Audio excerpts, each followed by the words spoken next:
bienvenue, bonjour mesdames et messieurs. Merci encore de votre fidélité à parcourir avec moi donc, ce monde de la transition énergétique sous ses différents angles. Voilà, on en a fini avec la biomasse.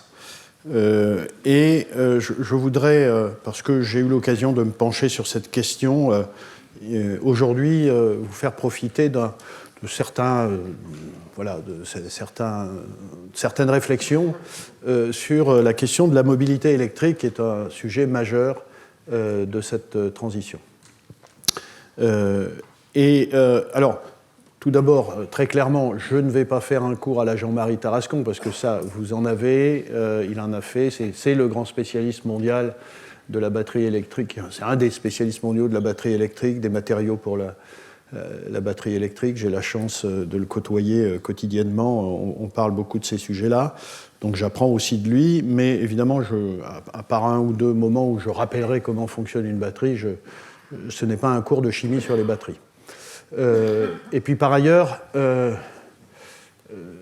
séminaire ensuite, Jean Coldefy, que je présenterai, n'est pas non plus un chimiste, je crois, donc ça ne sera pas de la chimie.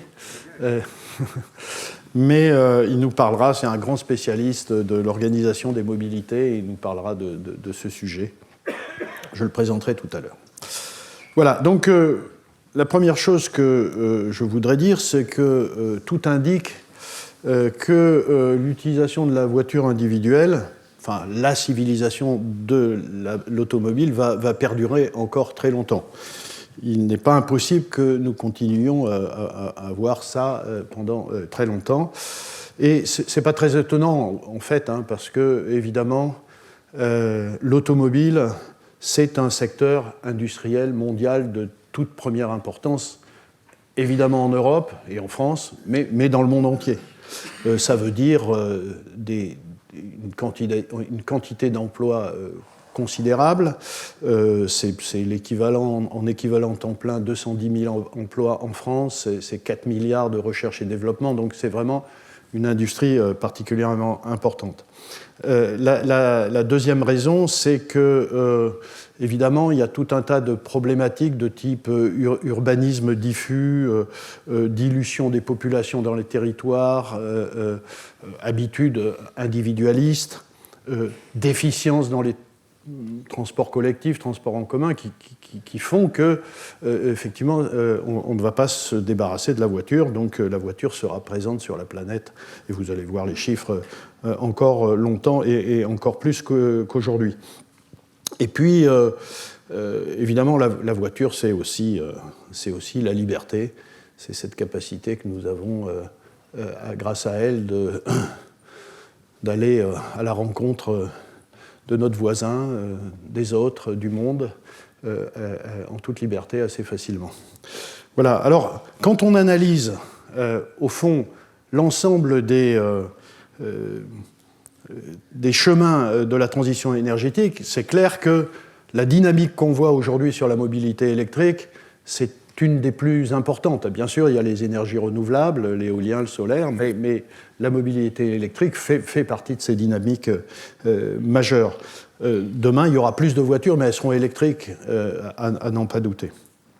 Alors, là aussi, c'est le résultat de plusieurs facteurs. C'est évidemment la prise de conscience, je montrais quelques chiffres, mais vous les connaissez, c'est que c'est assez clairement le transport est un des gros émetteurs de gaz à effet de serre. Deuxièmement, il y a beaucoup d'investissements dans les industriels, publics. Il y a le fait qu'il y a de la recherche qui fait évoluer ce domaine assez rapidement quand même si c'est jamais assez vite. Et puis il y a l'investissement des entreprises automobiles. Donc il y a une vraie dynamique. Alors, premier point rapidement, vous le savez, le secteur du transport, c'est à peu près un tiers des émissions de gaz à effet de serre en France, à peu près presque autant que le bâtiment. Donc c'est un secteur qui est visé depuis longtemps. Il faut s'attaquer à ça si on veut. Et vous savez que le transport, je l'ai montré à plusieurs reprises, c'est le gros consommateur de pétrole qu'on veut remplacer. Il faut quand même faire une remarque. Rappelez ça, parce qu'on parle presque exclusivement de l'avion, mais c'est quand même le transport routier hein, qui est l'émetteur de CO2. Comme vous le voyez ici en Europe, c'est plus de 70%. Et en France, c'est à plus de 90% le transport routier qui est émetteur de CO2. Hein. Il y a les voitures particulières, les transports de marchandises, les motos, les bus, enfin tout ça, ça fait 90%. Donc c'est ça le secteur. Et donc, voilà, on peut être obnubilé par l'avion par le secteur aérien parce que tout le monde ne prend pas l'avion, encore qu'il y en a de plus en plus qui le prennent, mais c'est quand même ce secteur-là et c'est de ça dont je vais parler. Alors, c'est quoi la situation aujourd'hui ? C'est 39 millions de véhicules en circulation. Il y a à peu près 1,5 million de voitures qui sont... le marché, c'est à peu près 1,5 million de voitures. Et vous avez autour de 1 million de véhicules électriques. Hein. Tout le reste, donc 98% de voitures qui circulent en France, ce sont des voitures diesel et essence. Donc 1 million de véhicules électriques. Donc c'est 2,5%, c'est à peu près ce qu'il y a dans le monde. Et le marché, vous voyez, ça commence à devenir significatif. Hein, c'est 13% de véhicules électriques, 12% d'hybrides rechargeables. Alors,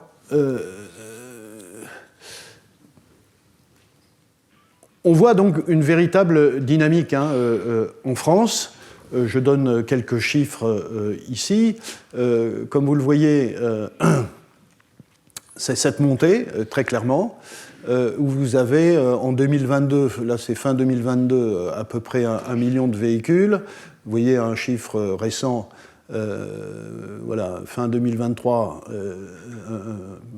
un peu plus d'1 million de véhicules électriques.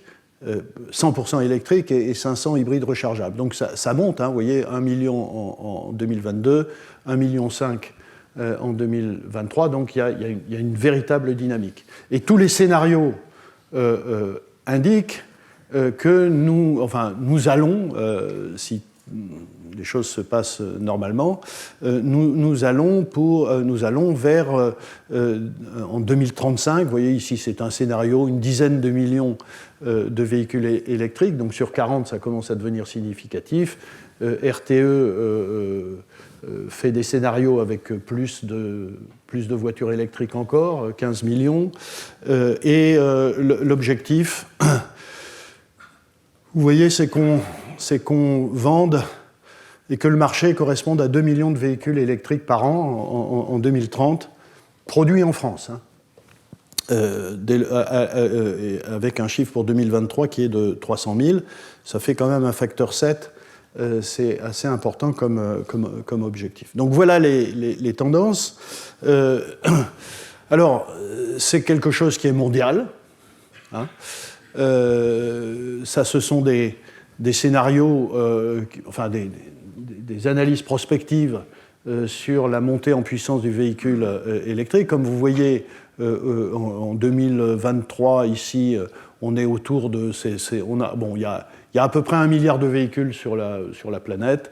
Il y a 90 millions de ventes.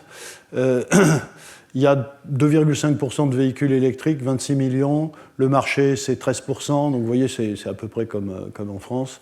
Et donc, ce qui est prévu, c'est 40 millions de ventes de véhicules électriques. Donc, c'est cette montée ici des barres vertes. Donc, voilà, tout indique qu'il y a cette montée d'un marché de véhicules électriques, même si vous voyez ici, et j'y reviendrai, c'est que la vente de véhicules légers augmente, elle ne diminue pas, d'accord ? C'est ce que je disais en introduction, il n'y a pas une disparition du véhicule en prévision sur la planète, mais ce qu'on voit, c'est que la part verte ici, donc des véhicules électriques, est de plus en plus grande. Donc c'est ça la tendance. Alors, effectivement, à l'échelle mondiale, et ça, on aura l'occasion de le redire sur plein de sujets, c'est déjà un marché dominé par l'Asie, et notamment par la Chine. Vous voyez d'ailleurs qu'entre 2022 et 2021, c'est plus 81% en Chine de véhicules électriques, c'est plus 13% en Europe, plus 49% aux États-Unis. Donc vous voyez ici, ça ce sont les ventes de véhicules électriques et hybrides rechargeables, on fait la somme des deux, et vous voyez cette montée, donc c'est ce que je disais, mais vous voyez qu'il y a des augmentations très fortes. Donc la part chinoise est très importante. L'Europe n'est pas nulle, elle est significative, mais on voit que la montée, l'augmentation de la part européenne n'est pas aussi grande que la montée de la part chinoise. Donc il y a une dynamique encore plus forte dans un pays comme la Chine. Et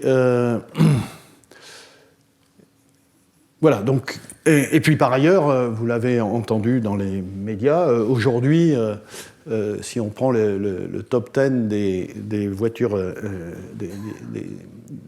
des entreprises automobiles, c'est la première maintenant, c'est BYD, c'est une entreprise chinoise. Donc ça, on va le retrouver assez souvent.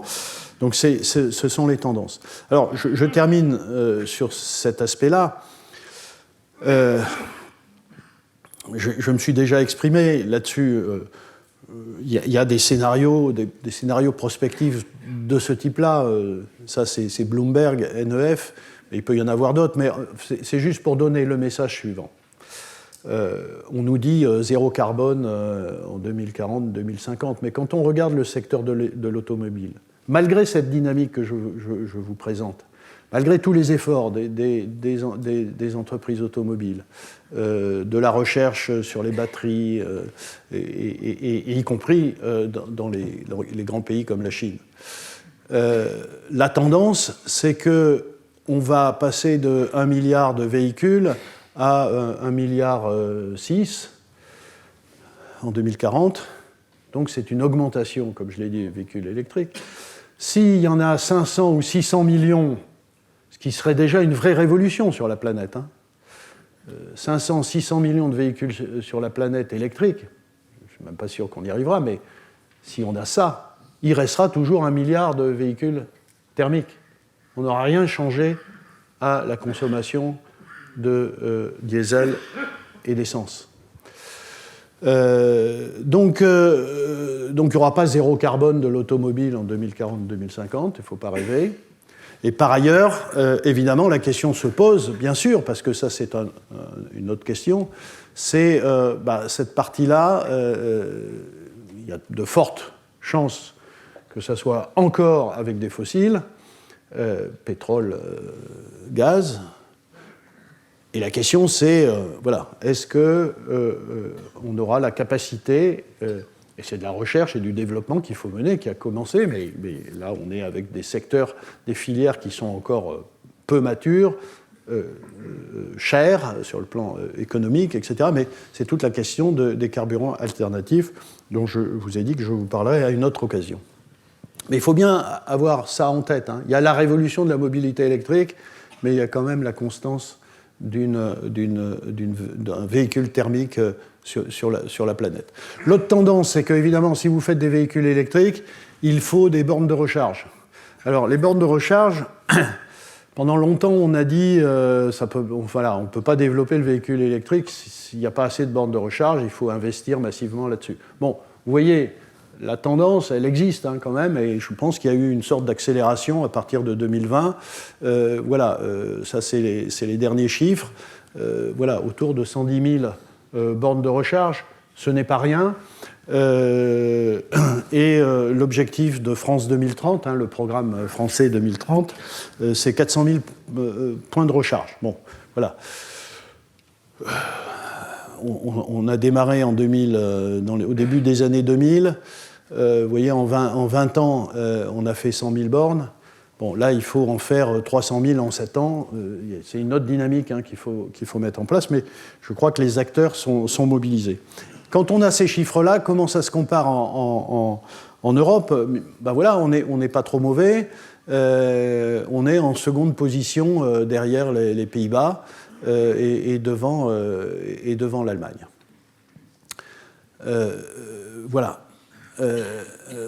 Par ailleurs, bon, vous savez que j'y reviendrai, hein, la recharge, la question de la recharge est aussi liée enfin, nécessite de discuter quel type de chargeur on met en place. Il y a différentes puissances qui sont possibles, mais il faut savoir que pour le moment, hein, près de 90% des bornes ont des puissances faibles, inférieures à une vingtaine de kilowatts.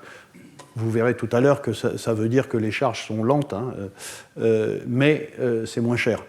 Les chargeurs rapides, aujourd'hui, en France, c'est-à-dire autour de 150 kW ou au-dessus, sont sur les aires d'autoroute. Et vous voyez ici, il y a déjà pas mal d'aires d'autoroute qui sont équipées avec des chargeurs. Je crois qu'il y a 60% des aires sont occupées, possèdent des points de charge. Et sur ces points de charge, vous voyez, il y en a 800, 70% ont des puissances élevées. Donc évidemment, on a intérêt, vous verrez un petit calcul que je vous présenterai tout à l'heure qui est un peu ébouriffant. Je l'ai fait plusieurs fois, vous vérifierez vous-même si c'est juste, mais effectivement, il y a intérêt sur les autoroutes où il y a beaucoup de monde d'avoir des recharges rapides et donc de la puissance. Alors, voilà la situation, et aujourd'hui, comme vous le savez, il y a donc une injonction européenne, c'est l'été 2022, qui interdit donc la commercialisation, hein, ça ne veut pas dire que ça interdit le fait qu'on en ait, mais la commercialisation des véhicules thermiques en 2035. C'est ce que, de cette façon-là, l'Union européenne impose à l'industrie automobile donc une marche forcée vers le véhicule électrique. Donc il va demander, c'est en route, mais une transformation absolument considérable.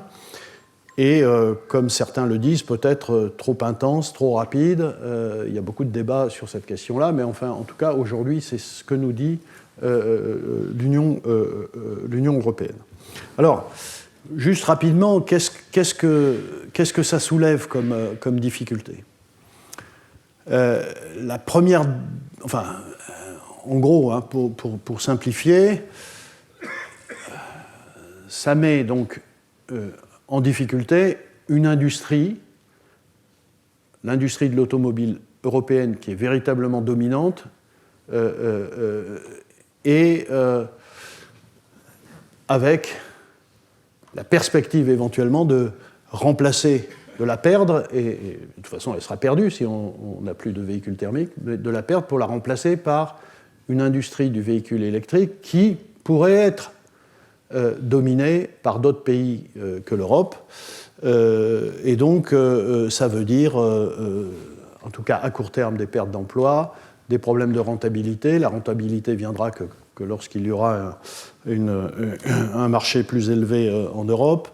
Et donc, c'est la concurrence avec les pays asiatiques et la Chine. Il y a tout un tas d'autres sujets. Il y a la question de la souveraineté aussi en termes d'approvisionnement en métaux. Comme vous le savez, je le montrerai, ce sont des technologies qui demandent des quantités massives de ressources minérales. Et puis il y a la question de la maîtrise des coûts.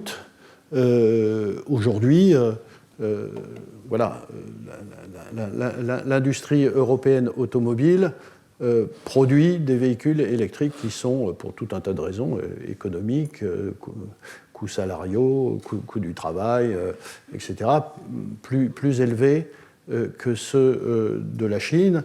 Il y a en particulier, me semble-t-il, une tendance à vouloir faire sur place des grosses voitures et de délocaliser la production de petites voitures.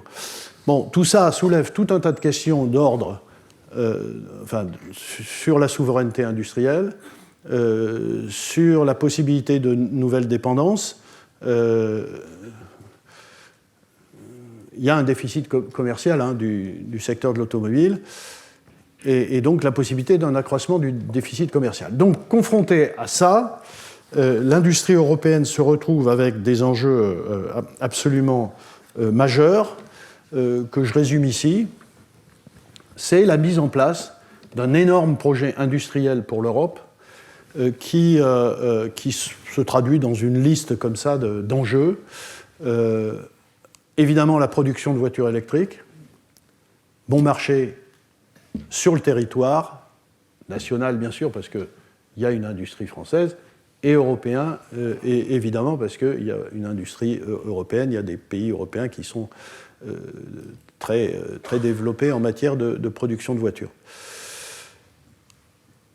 La voiture électrique, c'est pas tout.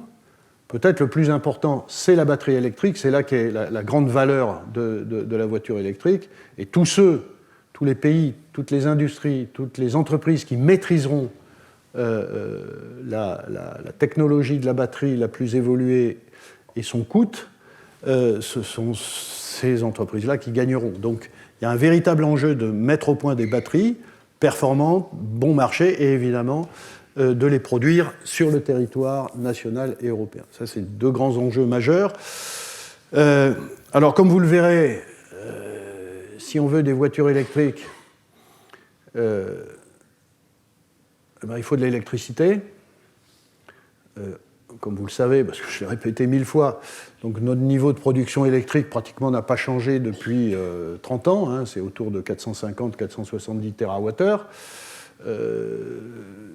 Certes, on va diminuer peut-être, encore qu'on ne l'a pas encore fait, notre production électrique, enfin notre consommation d'énergie, pardon, la consommation électrique doit augmenter parce que nous voulons électrifier des tas de choses, mais en tout cas, il faut de la production électrique pour alimenter. Donc il faut une montée en puissance des ressources électriques pour la charge.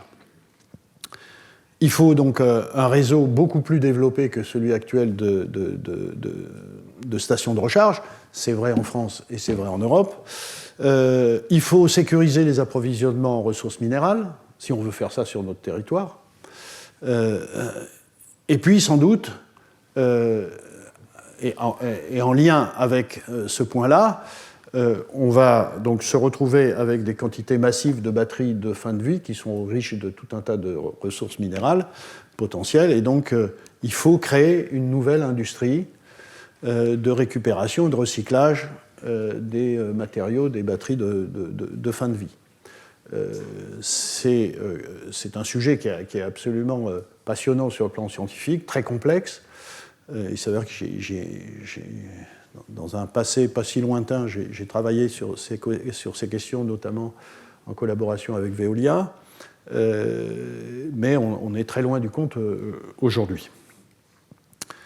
Voilà, donc l'Europe, il y a une alliance européenne des batteries qui existe, et avec une volonté très claire de mettre en place des gigafactories, on appelle ça des gigafactories. On ne peut pas échapper à certains anglicismes, mais c'est ça, gigafactories, donc des usines de fabrication de batteries. Et vous voyez ici les différents endroits où il y a des projets et déjà des mises en place de ces gigafactories. Donc il y a une véritable volonté d'aller dans ce sens-là. Alors,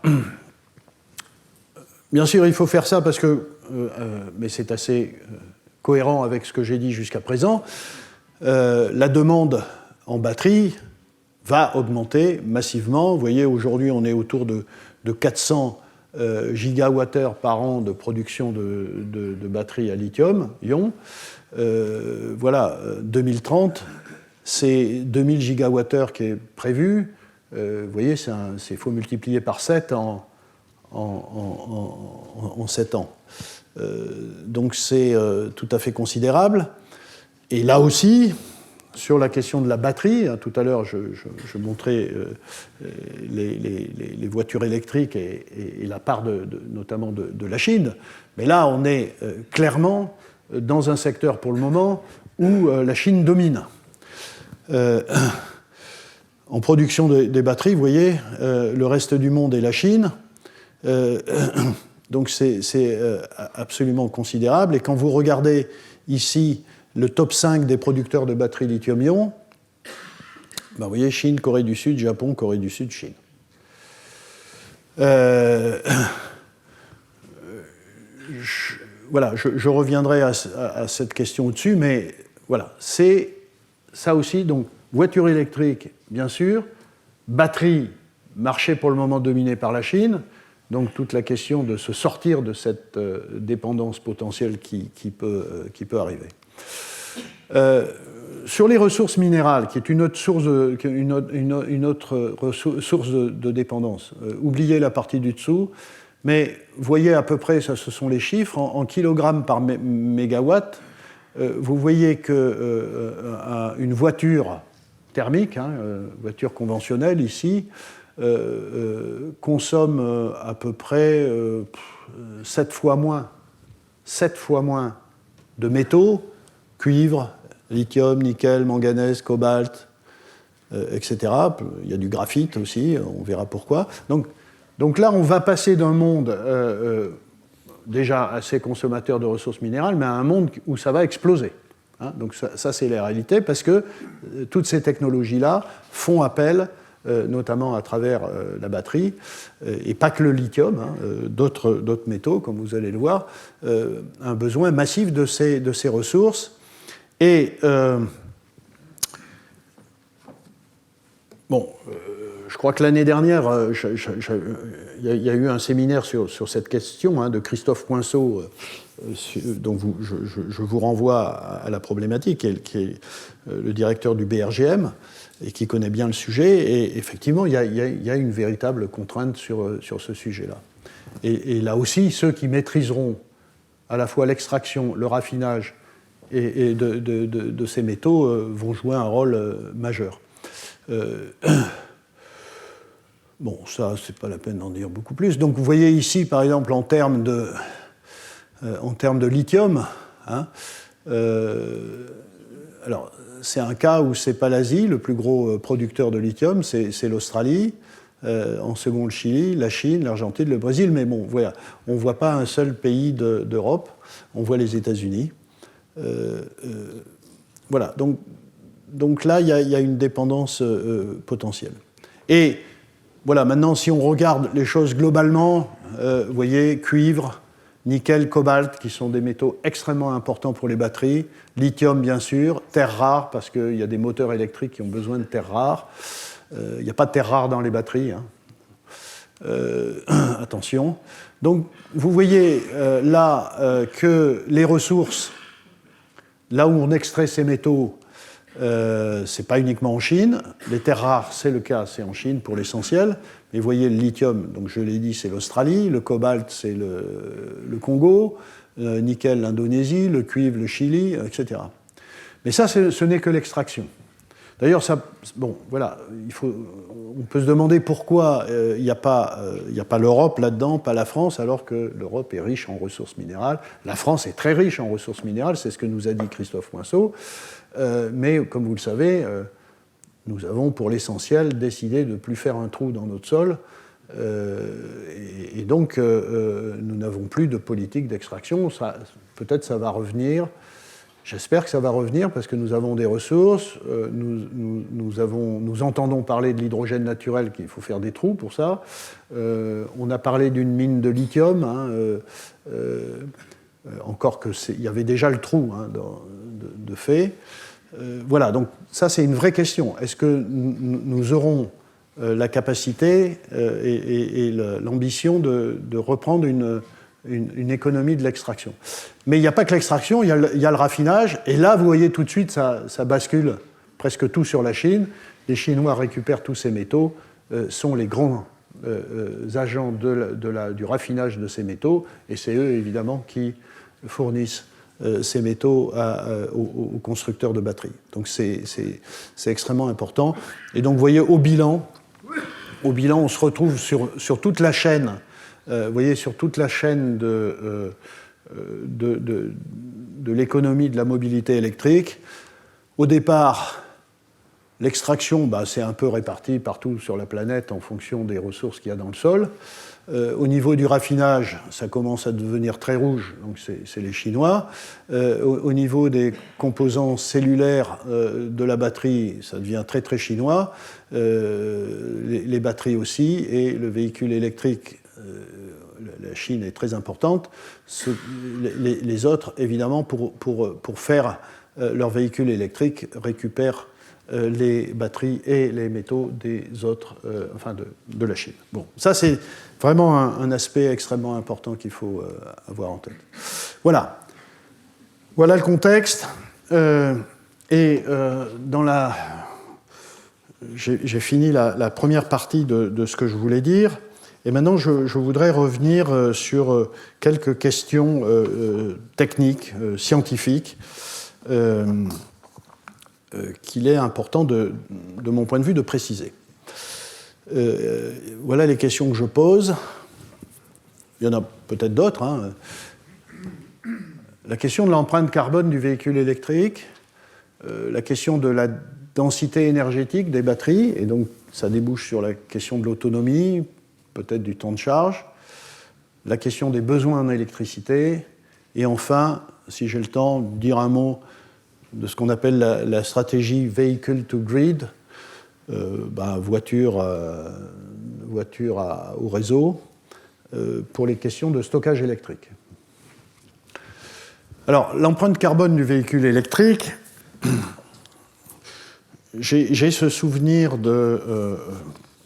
je crois que c'était juillet 2022, quand on nous annonce donc la décision de l'Union européenne d'interdire les véhicules en 2035, j'écoute dans les médias, radio, télé, les réactions, et 100% des gens qui interviennent pour dire « formidable, la voiture va devenir totalement propre ».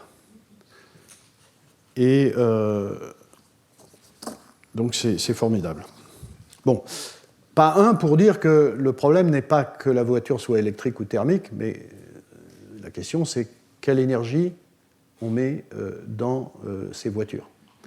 Et la voiture électrique, elle est effectivement propre quand elle fonctionne, qu'elle est chargée, mais elle n'est pas totalement propre, comme je vais vous le montrer, selon d'ailleurs les mix électriques qui sont utilisés. Parce que, alors, première remarque quand même, en effet, ce remplacement-là, c'est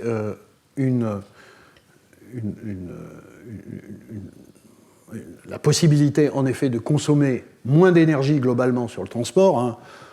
En gros, pour sortir à peu près la même quantité d'énergie entre un véhicule électrique et un véhicule thermique, eh bien, il faut beaucoup moins d'énergie primaire pour la voiture électrique que pour la voiture thermique. Hein. C'est des questions de rendement. Donc là, si on remplace 40 millions de véhicules thermiques par 40 millions de véhicules électriques, globalement, on doit consommer moins d'énergie. Par contre, évidemment, il faut bien voir que tout dépend du type d'électricité que vous mettez dans votre batterie. C'est absolument essentiel. Je crois que ça me paraît évidemment d'une très grande trivialité, mais je continue à voir des gens qui oublient cela. Juste une comparaison, quelques comparaisons. Vous voyez ici le moteur thermique, diesel, gasoil. Vous voyez, il y a des chiffres variables hein, selon les études, mais mettons autour de 200 grammes par kilomètre. Si votre électricité est à base de charbon, vous pouvez oublier. C'est mieux d'avoir un véhicule thermique qu'un véhicule électrique dans lequel l'électricité vient de centrales à charbon. Même le gaz, qui évidemment est moins émetteur de CO2 que le charbon, vous voyez, c'est autour de 120, 130. Vous voyez le mix européen qui est très carboné, on gagne, mais on gagne à peu près un tiers. Donc la voiture électrique en Europe, si le mix électrique ne change pas, ce n'est pas une voiture propre, c'est une voiture très sale, moins sale que le diesel, entre guillemets, enfin sale au point de vue des émissions de CO2, mais c'est une voiture moins sale, mais enfin, quand on aura 100% de véhicules en Europe avec ce mix électrique tel qu'il est aujourd'hui, il n'y aura pas zéro carbone dans le transport. Hein. Voilà. Et la France le grand pays vertueux en matière d'émissions de CO2 pour son électricité derrière la Norvège, à nouveau grâce à cette combinaison d'hydroélectricité et d'énergie nucléaire bas carbone. Vous voyez que même dans un pays où l'énergie électrique, la production électrique est à 90% décarbonée, on gagne 2/3, mais il n'y a pas de zéro carbone. Il n'y a pas de voiture zéro carbone pour le moment, et donc c'est une chose extrêmement importante. Et là, c'est un autre chiffre d'une autre étude, vous voyez, c'est carbone 4. Bon, faire de la voiture électrique en Pologne ou en Inde, ça sert strictement à rien. En termes d'émissions de CO2. Alors évidemment, ça a d'autres avantages, on parle de la pollution de l'air, etc. Bien sûr, là il y a des éléments qui sont en faveur de la voiture électrique. Donc ça, c'est extrêmement important. Et là, je note, il faut le savoir, que pour le moment, on fait à la fois du véhicule hybride rechargeable et du véhicule électrique. Mais là, c'est encore pire pour le véhicule hybride rechargeable. Ce n'est pas bon. C'est encore moins bon. Voilà. Ça, c'est le premier point. Deuxième problème, la question de la densité énergétique. Et je vous invite à regarder à nouveau cette figure que j'avais élaborée il y a très longtemps, que je ressors chaque fois. Vous l'avez déjà vu, où vous avez ici en ordonnée la densité d'énergie volumétrique. Ici, c'est en mégajoules par litre. Et ici, c'est la densité d'énergie gravimétrique, c'est en mégajoules par kilo. Alors, vous comprenez bien que l'idéal, c'est de trouver un carburant pour le transport qui soit tout en haut et à droite de ce graphe, le plus d'énergie dans la plus petite masse et dans le plus petit volume. Alors, on regarde tout ce qu'on a, et qu'est-ce qu'on a? Vous voyez, c'est formidable, on a les fossiles, là. Voilà. C'est pour ça qu'on les a, d'ailleurs. C'est parce qu'ils sont là. Voilà. Et qu'il n'y a rien d'autre. Voilà. Le pétrole, énormément d'énergie dans une petite masse et dans un petit volume. C'est un liquide, c'est formidable. Bon, le gaz, c'est moins intéressant, mais voilà, on est autour de 40 mégajoules par kilo, 35 mégajoules par litre. Le pire de tous ces trucs, c'est la batterie.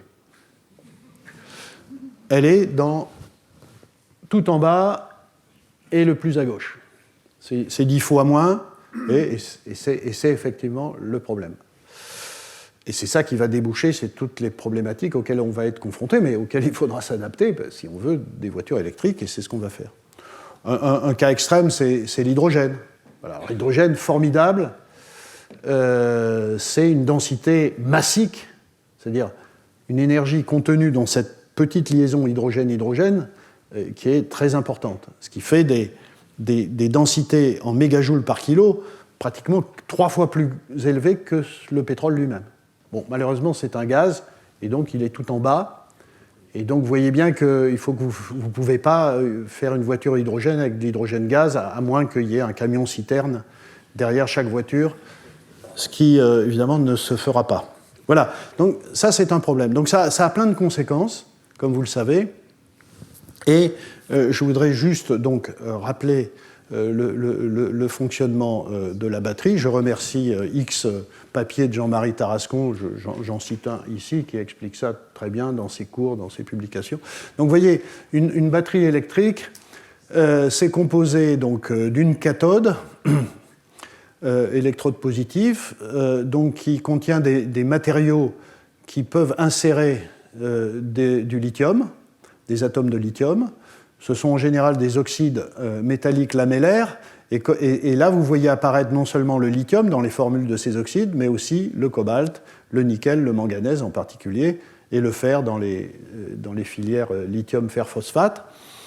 Et vous avez ensuite une anode, une électrode négative, et essentiellement constituée de graphite, qui là également peut insérer des atomes de lithium. Et vous avez un électrolyte. Cet électrolyte, c'est un liquide, essentiellement aujourd'hui des carbonates organiques. Et donc, quand cette batterie est chargée, et qu'elle se décharge, elle fournit des électrons par le fait que ce matériau carboné de lithium décharge des électrons et des ions lithium. Les électrons arrivent à la cathode. Les ions lithium traversent, pour équilibrer les charges, traversent l'électrolyte, arrivent sur la cathode où ils réagissent avec les électrons, les oxydes, pour faire un composé d'insertion lithium oxyde métallique. Et dans le cas, une fois que vous avez tout déchargé, évidemment, il n'y a plus d'électrons. Et si vous voulez recharger, alors là, il faut mettre une source d'énergie qui est représentée ici. Vous mettez une source d'énergie qui apporte des électrons. Et là, les électrons, ce sont les réactions inverses. Les composés d'insertion ici relarguent leurs électrons et le lithium repart dans l'autre sens, s'insère dans le carbone en réagissant avec les électrons qui arrivent de l'autre côté. Voilà. Et une donnée qui est tout à fait importante, c'est ce qu'on appelle la capacité, c'est la quantité maximale d'énergie stockée. Alors on exprime ça en watts par kilogramme ou watts par litre, c'est la capacité massique ou capacité volumique. Oui, juste pour rappeler que cette révolution de la batterie lithium-ion a valu à ces trois chimistes d'avoir le prix Nobel en 2019. Alors, en termes de densité d'énergie aujourd'hui, de capacité, vous voyez, on est ici. On est au niveau de 240 watts par kilogramme dans le meilleur cas. Alors, on vient de loin, puisque en 1900, avec des batteries au plomb, on était beaucoup plus bas, 10 fois moins. Il y a eu dans les années 50 nickel-cadmium, dans les années 80 nickel-hydrure, etc. Aujourd'hui, on est dans le domaine des nickel-ions, on est ici. Alors, c'est simple, 240 watts par kilogramme, c'est ce qu'on sait faire aujourd'hui. Voilà, vous mettez jusqu'à 300 kg de batterie, ce qui est déjà pas mal, et vous faites la multiplication et vous arrivez à quelque chose au maximum de 60 kWh d'énergie stockée dans la batterie. Sachant que vous consommez à peu près, alors il y a des chiffres divers, entre 15 et 17 kWh par 100 km, vous avez la réponse. Vous n'avez, avec cette capacité aujourd'hui maximale, vous n'avez que 400 km d'autonomie. Donc il y a beaucoup de buzz et d'annonces sur des autonomies absolument massives, mais la réalité c'est ça, c'est les limites de la physique, on ne peut pas faire. Alors si, vous pouvez mettre une tonne de batterie. Vous pouvez mettre une tonne de batterie dans la voiture, et effectivement, vous voyez, vous aurez là 3 fois plus, vous pourrez arriver à 1000 km. Voilà. Mais bon, on ne va pas mettre une tonne de batterie dans une voiture. Donc ça s'explique tout simplement. Et ça s'explique, et ça c'est les limites de la physique, c'est pas parce qu'on ne veut pas ou parce qu'on ne peut pas, etc. C'est parce que la physique nous dit que voilà, la capacité physique en ampères-heure par kilogramme, c'est cette équation. Et les deux paramètres, c'est la masse molaire du matériau qu'il y a dans la cathode ou l'anode, et le nombre d'électrons qui a échangé. Et comme vous avez vu dans mon schéma ici, le lithium, c'est un électron. C'est lithium donne Li+, plus un électron. Ce n'est qu'un électron. Donc le delta X ici, il est 1. Et la masse, c'est à peu près 100 grammes, la masse molaire. Alors si vous aviez des agents actifs autres que le lithium qui échangeraient plus d'électrons, vous voyez que vous pouvez passer à 2, à 3, etc. Bon, enfin, pour le moment, ça n'existe pas. Et donc, en gros, en prenant cette équation-là, vous arrivez à une capacité spécifique maximale qui est de 268 ampères-heure par kilogramme et qui se traduit par 320. Donc, théoriquement, et c'est à nouveau les limites de la physique, théoriquement, on ne peut pas faire plus avec une batterie lithium-ion que 320, 350 Wh par kilogramme. Point barre. Donc là aussi, si vous mettez une batterie de 300 kg, alors, on n'y est pas encore. Hein. Donc, on est là, il faut monter là. Donc là, il y a de la recherche. Vous pouvez espérer des voitures avec 500 km d'autonomie. À nouveau, si vous mettez 300 kg. Si vous mettez une tonne, c'est proportionnel. Voilà. Donc ça, c'est... Alors, il y a beaucoup de gens qui se plaignent de cette affaire-là, mais franchement, il ne faut pas exagérer. Comme vous le savez, le déplacement journalier moyen en France, c'est 50 km. Le déplacement annuel moyen, c'est 13 000 km. Bon, franchement, une autonomie de 500 km, c'est tout à fait raisonnable. Je crois que ça ne devrait pas être un argument pour rejeter, enfin c'est mon point de vue, le véhicule électrique. 500 km, enfin, quand on y arrivera, c'est vraiment bien. Oui, alors, les temps de charge, là aussi, hein, beaucoup de buzz et d'annonces mirobolantes sur fastoche, on va charger la batterie en 2 minutes. Non, là aussi, il y a un problème de physique, hein, c'est pas possible. C'est juste pas possible. Bon, là, rapidement, vous voyez une voiture thermique, 60 litres, 45 kg, donc il y a 450 kWh, donc allez, mettons qu'on remplit son réservoir en 2 minutes, hein, à peu près. Bon, donc on met du 225 kWh par minute, hein, pour une autonomie, allez, 800 km. Une voiture électrique avec 60 kWh, 300 kg, hein, c'est ce que j'ai dit. Voilà, vous pouvez remplir en 30 minutes, et là ça fait du 2 kWh par minute, vous voyez c'est 100 fois moins que pour le véhicule thermique, mais là il vous faut des chargeurs de très haute puissance. 120 kW, c'est le calcul que j'ai fait. Bon, si vous avez des installations domestiques, hein, autour d'une dizaine de kilowatts, vous n'échappez pas aux 6 heures de recharge, hein, c'est comme ça. Alors, charger en 2 minutes, vous faites un petit calcul, il faut un chargeur de 1800 kW. Voilà. Bon, ça n'existe pas, à mon avis, ça n'existera jamais, parce que 1800 kW, ça veut dire qu'il faut mettre un courant de 3000 ampères sous tension de 500 volts, avant qu'on fasse ça chez soi. Si on prend une décharge, là, ça fait très très mal. Hein. Et en plus, dans ce cas-là, il faut, si vous voulez, pour qu'un fil de cuivre supporte ça, il faut des câbles en cuivre surdimensionnés. Enfin, c'est juste pas possible. Voilà. Donc, oui, il faudra prendre du temps pour recharger sa voiture électrique. On n'échappe pas à ça.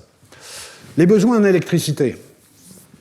Là aussi, calcul assez facile et que vous retrouvez d'ailleurs dans la plupart des scénarios, mais vous voyez, je le fais à la main avec vous. 2050, je dis il y a 40 millions de véhicules électriques en France. Hein, c'est le chiffre actuel, mais c'est tout du véhicule électrique. Je ne sais pas si on y arrivera, mais, enfin sûrement pas d'ailleurs, mais mettons que ça soit mon hypothèse. Mobilité 15 000 km par an, consommation 17 kWh pour 100 km. Bon, peut-être qu'on fera mieux, hein, ce sera peut-être 15, 13. Bon, enfin, c'est pour donner un ordre de grandeur. Bah, vous faites le calcul, il vous faut 100 TWh d'électricité.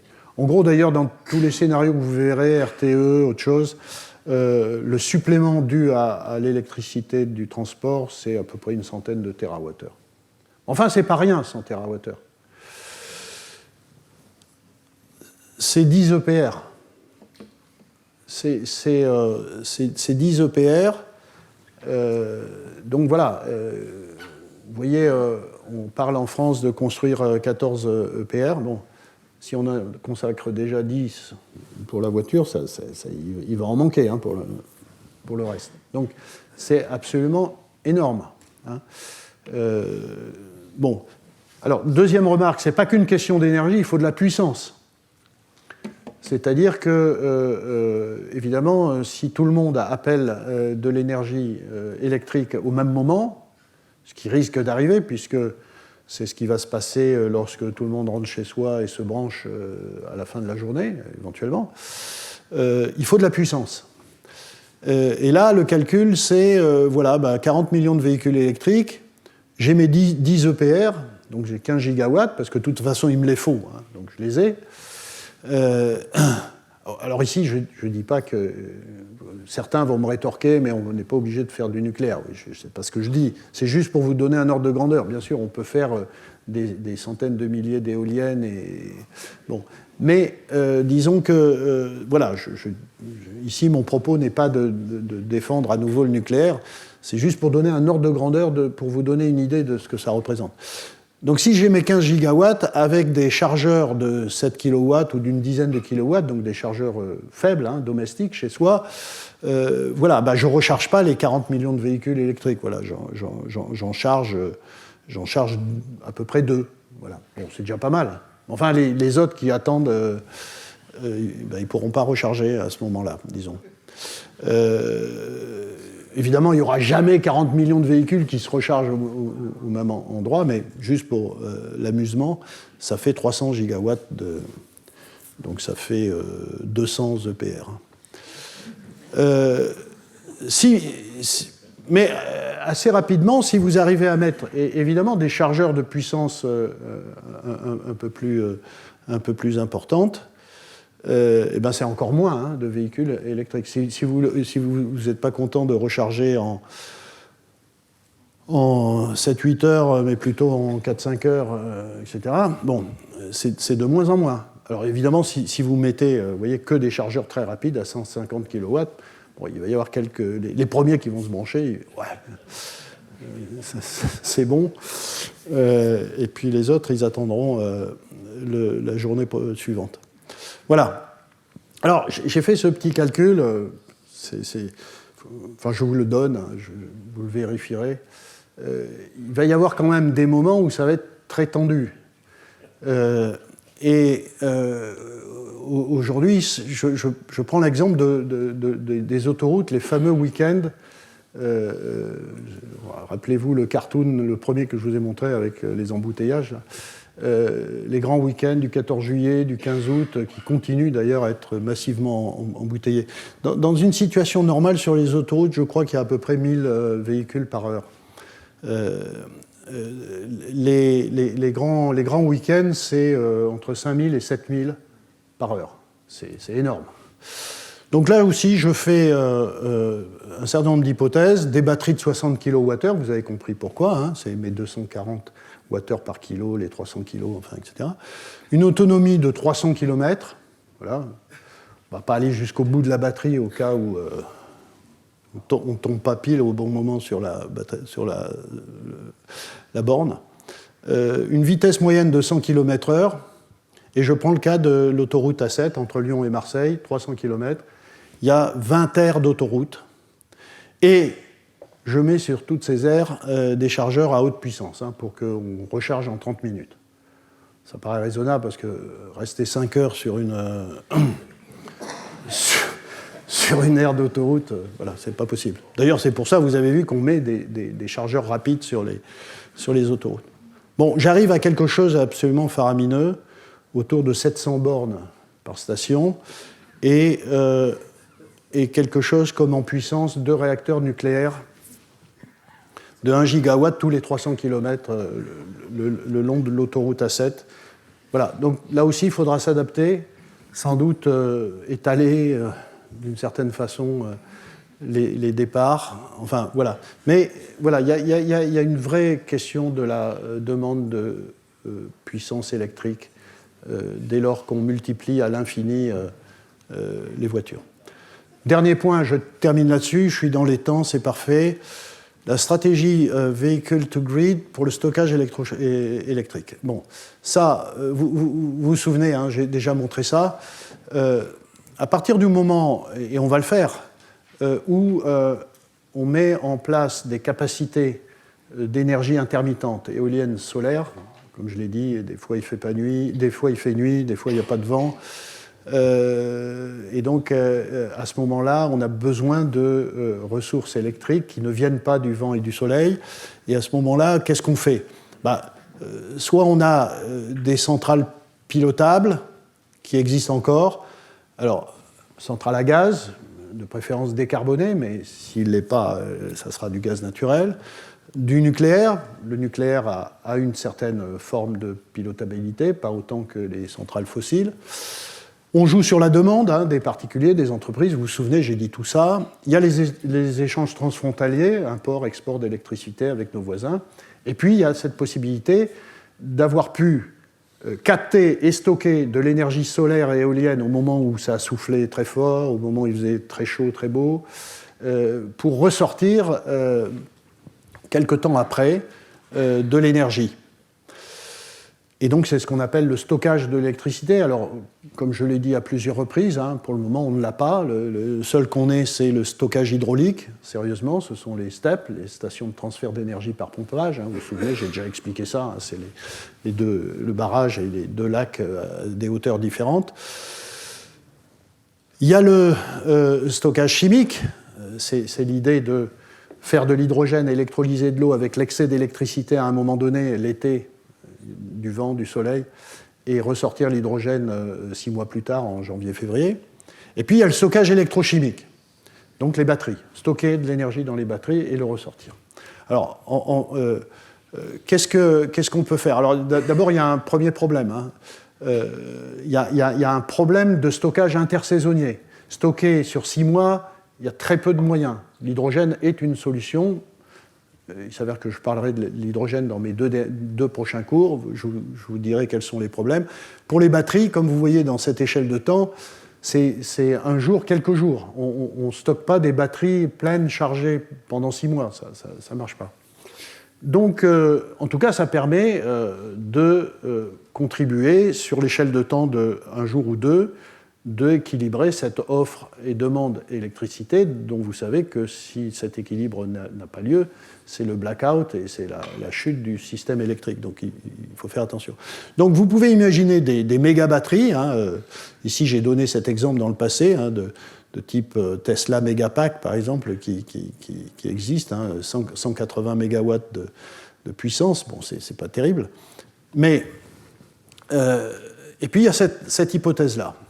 C'est le fait qu'on a plein de voitures électriques, donc plein de petites batteries, et au moment où il y a plein d'énergie électrique intermittente, le système de régulation envoie cette énergie pour charger les batteries de nous tous, et puis au moment où il en a besoin, de récupérer les batteries, l'énergie électrique de ces batteries. Alors tout ça, évidemment, donc ça c'est l'hypothèse, c'est le schéma. Tout ça est très intéressant, mais en même temps, évidemment, il y a deux conditions. C'est que le particulier accepte que sa voiture serve à ça, et que évidemment, qu'au moment où il doit partir, c'est pas le moment où juste RTE a pris tout.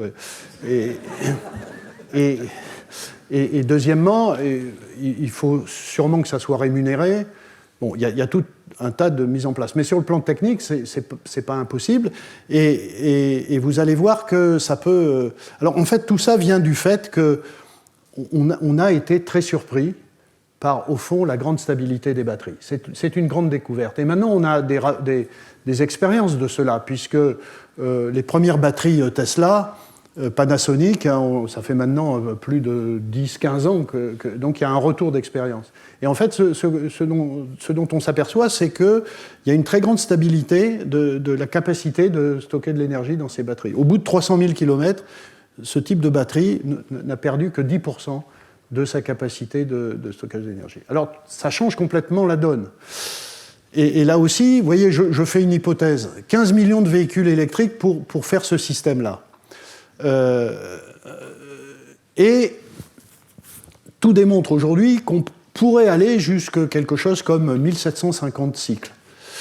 Ça fait que la voiture, elle peut rouler 600 000 km, ça veut dire 47 ans. Bon, c'est sûr qu'il y a peu de chances qu'on garde une voiture pendant 47 ans, mais en tout cas, ce que nous dit ces calculs-là, c'est qu'à cause de cette grande stabilité des batteries, on pourrait cycler beaucoup plus que ce qu'on imaginait. On imaginait, il n'y a pas si longtemps, autour de 400-500 cycles. Vous voyez, là, on est 3 fois plus. Alors, justement, parce que comme ça fait beaucoup, on pourrait imaginer que sur les 1750, on consacre 850 pour soi, voilà. Donc on ferait 300 000 km, on garderait une voiture 20 ans. C'est beaucoup, mais Enfin, moi, j'ai gardé une vieille bagnole pendant je ne sais pas combien d'années, ça allait. Et puis les 900 cycles, vous les consacrez à la flexibilité. C'est-à-dire, à nouveau, vous acceptez que, au moment approprié, on vous remet de l'énergie dedans et on vous la ressort. J'ai fait le calcul, hein, c'est quand même presque une quinzaine de térawattheures de stockage. Voilà, c'est assez considérable, ce système-là. Alors, évidemment, là, c'est avec des hypothèses un peu extrêmes, c'est-à-dire que les 15 millions de véhicules jouent le jeu, voilà. Et peut-être avec encore une hypothèse 2 qui est un peu ambitieuse. Voilà, il faut que je termine. Le futur des batteries. Il y a énormément de recherches. Jean-Marie Tarascon dirait ça beaucoup mieux que moi et beaucoup plus en détail. J'ai trois slides pour terminer. Qu'est-ce qu'il faut faire ? Il faut augmenter la densité d'énergie, vous voyez, par rapport à mon équation de tout à l'heure. Il faut augmenter le delta X, il faut diminuer le M, la masse molaire, voilà, on joue là-dessus. Donc il faut des nouveaux matériaux. Il faut des batteries, passer peut-être des batteries à ion lithium aux batteries tout solides. Il y a le problème de l'éco-compatibilité des batteries. Il y a beaucoup de recherches pour améliorer faire des procédés de synthèse plus verts, des électrodes biosourcées. Il y a la révolution potentielle des batteries à ion sodium. Hein, là, c'est toujours un électron, mais c'est plus gros ou c'est plus petit que le lithium ? C'est plus gros, donc c'est pas bon. Donc ça sera surtout des batteries pour la puissance et pas tellement pour l'énergie. Mais évidemment, c'est important parce que là, il y a beaucoup plus de sodium que de lithium. Des batteries intelligentes, surveillance des batteries, autoréparation des batteries, et puis la question de la récupération et du recyclage. Et les grandes innovations qui sont en cours, c'est la batterie sodium-ion. Alors ça, c'est parce que, évidemment, vous voyez, sur la Terre, il y a beaucoup plus de sodium que de lithium, c'est beaucoup moins cher. Par contre, on aura beaucoup plus de puissance. Donc là, on aura des recharges rapides. On aura des accélérations encore plus fortes. Mais par contre, en énergie, c'est moins bon. Donc vous voyez, j'ai dit 300 Wh par kilo le maximum. Ici, c'est 2 fois moins. Donc ce n'est pas 500 km d'autonomie, c'est 250 qu'on aura, donc avec une sodium-ion. Mais ça sera plus propre, plus écolo, moins cher, etc. Lithium-air, alors pourquoi c'est intéressant ? Regardez, O2 plus 2 électrons. Là, on a le delta X qui passe à 2. Et là, tout d'un coup, on double la capacité. Et puis les batteries tout solides, ça c'est parce qu'on a des batteries qui vont être plus compactes, plus denses en énergie. Donc on va gagner en énergie, vous voyez. 40% en watts par litre et plus 60% en watts par kilo. Bon, voilà. Ça, c'est Jean-Marie qui m'a dit de mettre ça. Aucune d'entre elles n'a atteint un état de maturation suffisant pour le moment, mais c'est de la recherche. Ça, c'est très bien. Néanmoins, voilà. Tiamat, il faut en parler. C'est quand même une... alors, je fais de la pub pour une boîte française, mais effectivement, la première annonce mondiale de commercialisation d'une batterie sodium-ion est française. C'est Tiamat. D'ailleurs, ça vient de tout ce consortium public-privé du réseau français des batteries électriques, du stockage électrochimique, centré à Amiens. Voilà. C'est Tiamat, donc on va avoir des batteries sodium-ion sur le marché. Alors on n'est pas les seuls, voilà, les Chinois y sont aussi. Voilà, et je vous remercie pour votre attention.